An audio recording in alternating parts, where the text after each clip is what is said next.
अब मैं बहुत ही आग्रह के साथ मोहब्बत के मसीहा आदरणीय राहुल गांधी जी से आग्रह करता हूं कि हम सबको संबोधित करेंगे। राहुल भैया, राहुल भैया,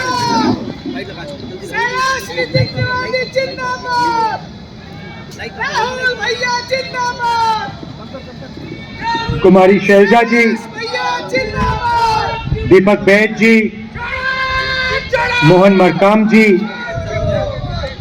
हितेंद्र सिंह ठाकुर जी, अरुण करमक्कर जी, हमारे कैंडिडेट्स शैलेश नितिन त्रिवेदी जी, इंदिरा शॉ जी, स्टेज पे कांग्रेस पार्टी के सारे वरिष्ठ नेता, हमारे प्यारे कार्यकर्ता, भाइयों और बहनों, प्रेस के हमारे मित्रों, आप सबका यहाँ बहुत बहुत स्वागत, नमस्कार। राहुल भैया, शैलेश भैया,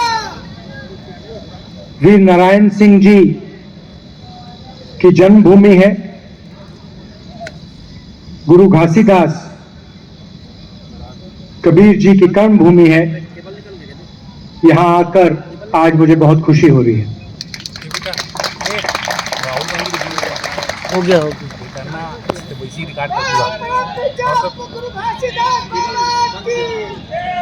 पिछले चुनाव खत्म होने के बाद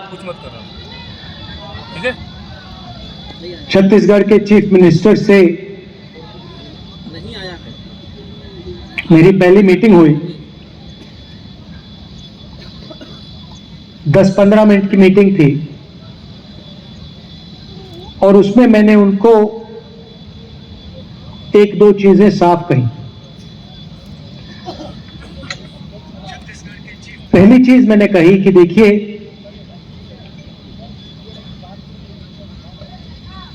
आज से पहले यहां बीजेपी की सरकार थी और उन्होंने पूरा का पूरा जो काम किया वो अरबपतियों के लिए, अदानी के लिए, बड़े बड़े कॉन्ट्रैक्टर्स के लिए किया था और बहुत सारा पैसा उन्होंने छत्तीसगढ़ के किसानों से, मजदूरों से, युवाओं से, छोटे दुकानदारों से छीनकर अदानी जैसे बड़े बड़े उद्योगपतियों को दिया। आपकी जो खदान थी उसमें से पैसा लिया, बिजली के बिल से पैसा लिया, किसान बीमा योजना से पैसा लिया। तो मैंने चीफ मिनिस्टर से कहा कि देखिए, जितना पैसा इन्होंने पिछले 5 साल गरीब जनता से लिया है, उतना ही पैसा आपकी सरकार को गरीब जनता की जेब में वापस डालना होगा। ये पहली बात मैंने उनको कही और उसके एकदम बाद मैंने उनसे कहा कि देखिए, हमने छत्तीसगढ़ की जनता से चुनाव में वायदे किए थे। 2,500 रुपए प्रति क्विंटल धान के लिए देने का, कर्जा माफी करने का, तेंदुपत्ता का 4,000 रुपए रेट देने का, ये हमने वायदे किए थे और छत्तीसगढ़ की जनता ने हमारे ऊपर भरोसा किया और दिल से कांग्रेस पार्टी को वोट दिया। इसीलिए मैंने उनसे कहा कि इसीलिए हमने जो वायदे किए हैं उनको आप एकदम 1 साल बाद नहीं, 6 महीने बाद नहीं, उनको आप एकदम कानून में बना दीजिए और 2 घंटे के अंदर छत्तीसगढ़ की सरकार ने 10,000 करोड़ रुपए किसानों का कर्जा माफ 2 घंटे के अंदर हमने कर दिया। चीफ मिनिस्टर ने कागज पे साइन किया और एक बहुत भारी बोझ जो किसानों के कंधों पर था, किसी को दिखता नहीं था मगर था, एक सिग्नेचर ने उस बोझ को हमेशा के लिए उतार दिया। उसके बाद जब भी छत्तीसगढ़ में किसान धान खरीदता है, सीधा उसको 2,500 रुपए कम से कम मिलते हैं। भाइयों और बहनों, छत्तीसगढ़ में धान के लिए देश में सबसे ज्यादा पैसा मिलता है। नंबर 1 पे छत्तीसगढ़। हम वहां नहीं रुके। कुछ देर बाद चीफ मिनिस्टर से बात हुई और मैंने उनको याद दिलाया कि हमने 2014 में नेशनल जो कैंपेन था उसमें न्याय योजना का वायदा किया था और हमें ऐसी एक योजना छत्तीसगढ़ के किसानों के लिए शुरू कर देनी चाहिए। कुछ ही दिनों में छत्तीसगढ़ के चीफ मिनिस्टर ने मुझे फोन करके कहा, राहुल जी, हमने निर्णय ले लिया है, 23,000 करोड़ रुपए 26 लाख किसानों के बैंक अकाउंट में हम डाल रहे हैं। और फिर उन्होंने मुझसे एक और बात कही कि राहुल जी, हमने किसानों के लिए इतना काम किया, अब हम मजदूरों के बैंक अकाउंट में हर साल 7,000 रुपए डाल रहे हैं। यह सब हमने किया। आप जानते हो, मैं जानता हूं, बीजेपी के नेता जानते हैं। हमने छत्तीसगढ़ में इंग्लिश मीडियम स्कूल का जाल बिछा दिया। 380 स्वामी आत्मानंद स्कूल कोने कोने में हमने खोल दिए। अभी पिछली मीटिंग के बाद मुझे बहुत खुशी हुई। पिछली मीटिंग के बाद सड़क से निकल रहा था, घर के सामने 2-3 बच्चे खड़े थे। मैंने गाड़ी रोकी, बच्चों से बात की। छोटी सी लड़की थी, मैंने उससे पूछा, भाई क्या हो रहा है, क्या पढ़ रही हो? मुझे कहती है, राहुल जी, मैं स्वामी आत्मानंद स्कूल में अंग्रेजी पढ़ रही हूं।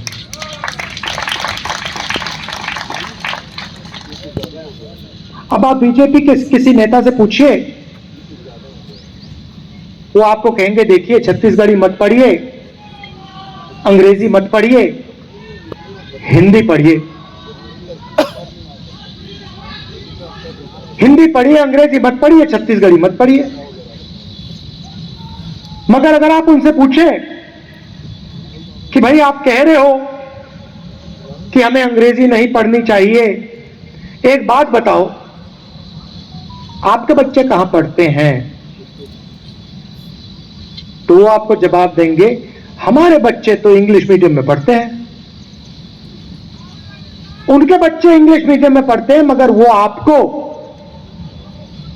अंग्रेजी नहीं सिखाना चाहते। वो चाहते हैं कि गरीब लोग अंग्रेजी ना सीखें, उनके बच्चे अंग्रेजी सीखें, कॉल सेंटर में वो काम करें, आईटी का काम वो करें, लाखों रुपए की सैलरी वो ले जाए, आप ना ले जाओ। हम कहते नहीं, हिंदी सीखो, छत्तीसगढ़ी सीखो, अंग्रेजी सीखो। छत्तीसगढ़ी छत्तीसगढ़ में बात करने के लिए, हिंदी उत्तर प्रदेश, बिहार, मध्य प्रदेश में बात करने के लिए, और किसी विदेशी व्यक्ति से बात करनी हो, विदेश जाना हो, बड़ा सपना देखना हो, तो अंग्रेजी। यह सोच में फर्क है। अब मैं आपको बताता हूं, चीफ मिनिस्टर से मेरी बात हुई, कुछ दिन पहले बात हुई और मैंने उनसे कहा, बघेल जी, हमने अब किसानों की जो नींव है वो मजबूत कर दी है। किसानों को हमने गारंटी दी है कि जेब में पैसा आ रहा है, धान के लिए सही रेट मिलता है, कर्जा उतर गया है। अब हमें अगले लेवल पे जाना है। अगला लेवल क्या है? अगला लेवल मैंने आपके चीफ मिनिस्टर से कहा, जैसे ही हमारी दिल्ली में सरकार आएगी जो 2024 में आने जा रही है, छत्तीसगढ़ में हम 2 या 3 इंटरनेशनल एयरपोर्ट लगा देंगे। अब बात समझिए, आज आपको 2600 धान के लिए मिलता है। हमने कह दिया है चुनाव के बाद ये 3200 तक जाएगा, रुकेगा नहीं है। हमने कह दिया है 3200 तक ये बढ़ता हुआ जाएगा। 200 यूनिट बिजली के हमने फ्री कर दिए। 40 लाख परिवारों को फायदा होगा इससे। केजी टू पीजी छत्तीसगढ़ को मुफ्त में हम शिक्षा देने वाले हैं। आपको 1 रुपया नहीं देना होगा। बीजेपी के लोग स्कूल कॉलेजेस को प्राइवेटाइज करते हैं, अस्पताल को प्राइवेटाइज करते हैं, अदानी को देते हैं। हम सरकारी स्कूल, सरकारी कॉलेज, सरकारी अस्पताल बना के आपका मुफ्त में इलाज करवाते हैं, मुफ्त में आपकी शिक्षा दिलवाएंगे। तो हमने नींव खड़ी कर दी है। अगला कदम क्या है? अगला कदम इंटरनेशनल एयरपोर्ट के माध्यम से जो आप यहां उगाते हो, चाहे वो धान हो, सब्जी हो, टमाटर हो, आलू हो, उसको विदेश में बेचने का हमारा प्लान है कि छत्तीसगढ़ का किसान सीधा अपना माल हिंदुस्तान में नहीं, अमेरिका में, जापान में, इंग्लैंड में, जर्मनी में सीधा अपना माल वहां बेचे। तो उसे हिंदुस्तान का रेट नहीं, दुनिया का रेट मिले। तो ये हमारा प्लान है। अब देखिए, नरेंद्र मोदी जी आते हैं, जहां भी जाते हैं मेरे बारे में गलत शब्द प्रयोग करते हैं, गाली देते हैं, मुझे उल्टी सीधी बात करते हैं। अच्छा है, मुझे कोई फर्क नहीं पड़ता।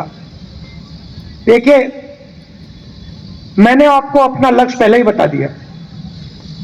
मुझे वो कोई भी नाम बोले, मुझे कोई फर्क नहीं पड़ता। मेरा लक्ष्य है, जितना पैसा नरेंद्र मोदी अदानी को देता है, उतना पैसा मैं गरीबों को दूंगा। मैं गिन रहा हूं, 1 रुपया आप अदानी को दोगे, 1 रुपया मैं गरीबों को दूंगा। हर पैसे, जितने पैसे आप दोगे उतना मैं गरीबों को दूंगा, किसानों को, मजदूरों को, छोटे दुकानदारों को, बेरोजगार युवाओं को। और मैं आपको दिखाऊंगा कि असली राजनीति अरबपतियों को मदद करने से नहीं होती है। असली राजनीति किसानों, मजदूरों, छोटे व्यापारी, बेरोजगार युवाओं की मदद करने से होती है। मैं आपको दिखा दूंगा। आपको जो बोलना है बोलो, जो गाली देनी है दो। जितनी गाली आप देते हो उतना मुझे मालूम पड़ता है कि मैं काम सही कर रहा हूं। मतलब जितनी आप गाली दोगे मुझे पता लगता है, हाँ भैया गाली दे रहा है, और अच्छा काम कर रहा हूं, और अच्छा काम होगा। चिढ़ मचती है ना, इसलिए तो गाली देते हैं। अब सवाल देखिए, यहां पे ओबीसी भाई बहन बहुत हैं। मैं आपसे पूछना चाहता हूं, आप देश की रीढ़ की हड्डी हो, देश में आपकी आबादी क्या है? आप कितने हो देश में? देखो यहां पे हजारों लोग खड़े हैं, मैं सवाल पूछ रहा हूं, देश में ओबीसी की आबादी क्या है? कोई जवाब नहीं दे सकता। सन्नाटा छा गया है, किसी को नहीं मालूम। भाइयों और बहनों, पिछड़ों की इस देश में कम से कम 50% आबादी है। हमने कर्जा माफ किया, 50% आबादी ओबीसी की। हम बिजली बिल देते, हाफ देते हैं, 50% ओबीसी की आबादी को फायदा। 500 रुपए हम सिलेंडर पे आपको सब्सिडी देने जा रहे हैं, 50% ओबीसी का फायदा। नरेंद्र मोदी जी 14 लाख करोड़ रुपया कर्जा माफ करते हैं, अरबपतियों को फायदा हो जाता है, एक ओबीसी को फायदा नहीं होता। बीमा योजना में हजारों करोड़ रुपए नरेंद्र मोदी जी ने 16 कंपनियों को दिए। 16 कंपनियों को, उस कंपनी में एक ओबीसी, एक दलित, एक आदिवासी काम नहीं करता। एक नहीं करता, बहुत अच्छा, बात समझ आई आपको? एक नहीं काम करता।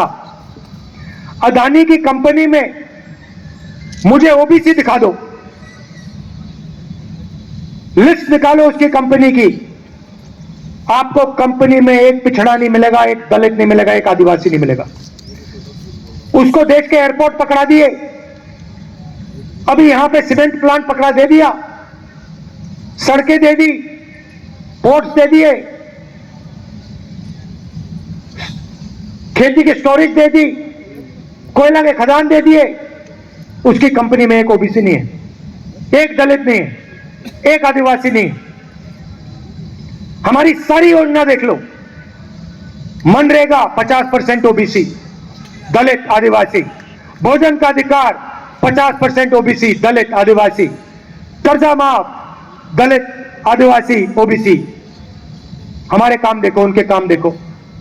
फिर वो कहते हैं हम ओबीसी की सरकार चलाते। कहां चलाते हो ओबीसी की सरकार? पैसा तो आप सब अंदाजी को देते हो। ओबीसी को आपने कौन सा पैसा दिया है? जीएसटी से ओबीसी का फायदा हुआ क्या? कर्जा माफी से हमने आपका फायदा किया, जीएसटी से आपका फायदा हुआ क्या? नुकसान हुआ। तो जब मैंने जाति जनगणना की बात शुरू की, जब मैंने सवाल पूछना शुरू किया कि भैया हिंदुस्तान में ओबीसी की आबादी कितनी है, उस दिन से नरेंद्र मोदी जी मुझे गाली देना शुरू कर दिए। हर रोज नई गाली।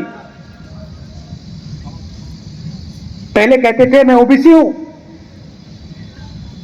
मैंने जाति जनगणना की बात की, अब कहते हैं भैया हिंदुस्तान में कोई जात नहीं है, सिर्फ गरीब है। अच्छा, कोई जात नहीं है, सिर्फ गरीब है,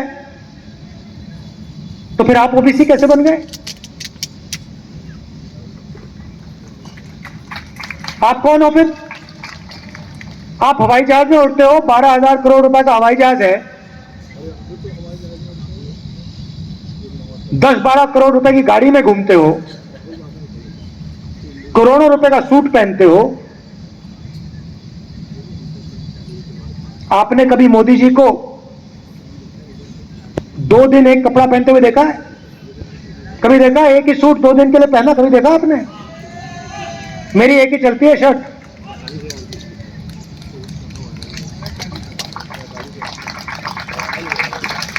यही सफेद शर्ट चलती है मेरी। उनको देखो हर रोज नया कपड़ा,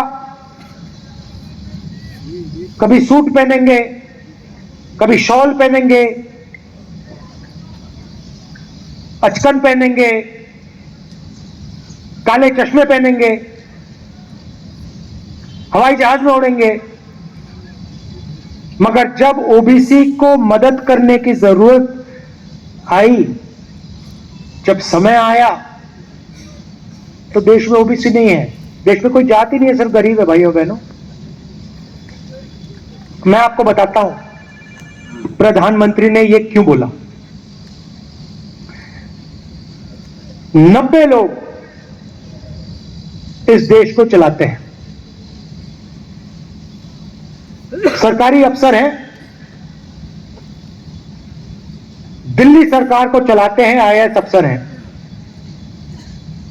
हिंदुस्तान का बजट, पूरा का पूरा बजट, पैसा कहां जाएगा, कितना कहां जाएगा, शिक्षा में कितना जाएगा, स्वास्थ्य में कितना जाएगा, रक्षा में कितना जाएगा, सड़कों के लिए कितना जाएगा, ये 90 लोग निर्णय लेते हैं। मैंने पार्लियामेंट में सवाल पूछ लिया कि मोदी जी, आबादी 50%, 90 अफसरों में से ओबीसी कितने? नरेंद्र मोदी जी ने जवाब नहीं दिया। मैंने पूछा, अपने भाषण में देश को बता दो 90 अफसरों में से ओबीसी कितने, दलित कितने, आदिवासी कितने? चुप हो गए। आज मैं आपको बताने आया हूं, 90 में से 3 अफसर ओबीसी हैं, कोने में बैठे रहते हैं, उनको काम नहीं दिया जाता। अगर हिंदुस्तान की सरकार 100 रुपए खर्च करती है, तो जिन लोगों की 50% आबादी है, वो 5 रुपए का निर्णय लेते हैं। ओबीसी अफसर 5 रुपए का निर्णय लेते हैं 100 में से। 3 अफसर बैठे हैं। कहां है आपकी भागीदारी? कहां ओबीसी की सरकार? नरेंद्र मोदी जी की गारंटी अदानी की गारंटी है।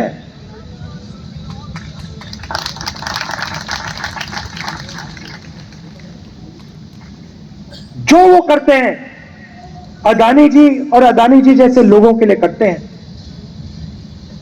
हमने साफ कह दिया है, छत्तीसगढ़ में सरकार आएगी, पहला कदम जाति जनगणना, किसान कर्जा माफ के साथ जाति जनगणना, कास्ट सर्वे।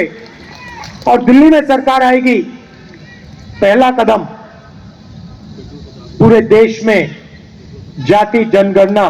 हम ओबीसी को, दलित को, आदिवासी को, जनरल को बता देंगे आपकी आबादी देश में कितनी है, आपका हक कितना बनता है, आपकी भागीदारी कितनी होनी चाहिए, साफ कर देंगे। ऐतिहासिक निर्णय होगा, क्रांतिकारी निर्णय होगा। भाइयों और बहनों, देश का चेहरा बदल जाएगा। जिस दिन ओबीसी को अपनी सच्ची शक्ति पता लग गई, उस दिन इस देश में सच्चा विकास शुरू हो जाएगा। ये हम आपके लिए करके दिखा देंगे। चुनाव का समय है, यहां पे भारी बहुमत से कांग्रेस पार्टी को जिताइए, हमारे सारे के सारे कैंडिडेट को जिताइए। कांग्रेस पार्टी की गरीबों की, किसानों की, मजदूरों की, छोटे व्यापारियों की, युवाओं की सरकार बनाइए। अदानी की सरकार मत बनाइए, बीजेपी की सरकार मत बनाइए। आप सब यहां आए, दिल से आपका मैं धन्यवाद करता हूं। नमस्कार, जय हिंद। हाँ, अच्छा, आखिरी बात, सबसे बड़ी बात,